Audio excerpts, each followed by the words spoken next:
ईश्वरपूर शहरामध्ये वाळवा तालुका विद्यार्थी संघटना यांच्या वतीनं भव्य असा मोर्चाचं आयोजन करण्यात आलेलं आहे।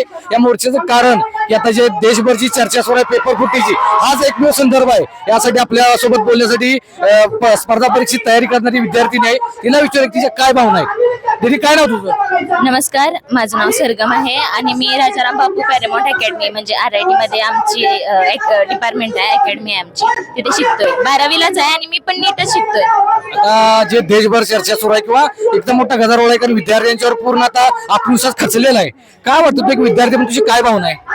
हे बघा, जे काही चाललंय म्हणजे गव्हर्नमेंटच चुकीचे आहे, माझं तर हेच म्हणणं आहे, गव्हर्नमेंटच चुकीचे आहे। पेपर लीक झालाय, नीटचा पेपर लीक झालाय, म्हणजे तुम्ही विचार करू शकता ही किती मोठी गोष्ट आहे। गव्हर्नमेंटला एक पेपर सांभाळता येत नाही, एक पेपर कितीतरी मुलं सकाळी 8 ते 11 शिकतात। आमच्या स्वतःच्या अकॅडमीचा टायमिंग सकाळी 8 वाजल्यापासून संध्याकाळी रात्री 11 पर्यंत आम्ही शिकतोय, अभ्यास करतोय आणि शेवटीला पेपर लीक होतोय। मग आम्ही काय करायचं? विद्यार्थ्यांनी करायचंच काय?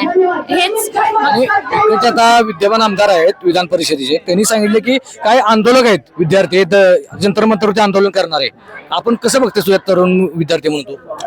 आम्ही आजची पिढी आहे, आम्ही जेन झी लोक आहे, आम्ही जे करणार ना ते एकदम रापचिकच असणार आहे आमचं सगळं। आता आम्ही प्रोटेस्ट केलाय, म्हणजे जंतर मंतर मध्ये तुम्ही बघू शकता जो प्रोटेस्ट चाललाय तिथं लाठीचार्ज केले, हे सगळं चुकीचं आहे। त्याच्या जागी राजीनामा द्या ना, आम्हाला जे पाहिजे ते द्या, तुम्ही ऍक्शनच घेत नाही पेपर लीक वरती, मग चुकीचं आहे ना हे। सो काय म्हणजे आता भविष्य कसं विद्यार्थ्यांचं कसं घडणार? कारण प्रत्येकाला पेपर फुटी व्हायची, विद्यार्थ्याचं वर्ष वाया जायची, एक विद्यार्थ्याला परीक्षा पासआउट करताना 3-4 वर्ष अभ्यास करावा लागतो, सिलेबस बदलतो, आर्थिक परिस्थितीचा विषय आहे, कारण प्रत्येकाची परिस्थिती चांगलीच आहे असं नाही, आई वडिलांचं खूप भविष्य आहे ते मुलांच्याकडे।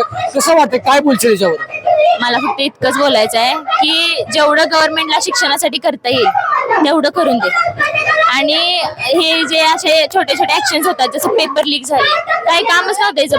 गव्हर्नमेंटनं सिक्युरिटी ठेवली पाहिजे, राईट? आता आम्ही टॅक्स वगैरे सगळं करतोय, स्टिल आमच्यासोबत हे होतंय, चुकीचं आहे हे नाही झाली पाहिजे। सो गव्हर्नमेंटने ऍक्शन घ्यायला पाहिजे आणि राजीनामा तेवढा दिलाच पाहिजे। अगदी शेवटची मागणी रास्त काय असणार आहे? राजीनामा बरोबर हे सगळी व्यवस्था बदलली पाहिजे का नाही? हो, व्यवस्था तर बदललीच पाहिजे ना, शिक्षणासाठी जेवढं करता येईल तेवढं करून दे। काय सांगशील तू या विद्यार्थ्यांना, कसं त्यांचं आता मनोधैर्य वाढलं पाहिजे, काय सांगशील? मला आता पेपर लीक झाले, सो माझं इतकंच म्हणणं आहे की काय टेन्शन वगैरे घ्यायची गरज नाही। आपण सगळे सोबत प्रत्येक प्रॉब्लेमसाठी आपण लढूया, बाकी काय विषय नाही। सगळी सोबत लढल्यानंतर काय करणार? गव्हर्नमेंट येऊ दे ना कोणी येऊ दे, काय फरक पडत नाही ना।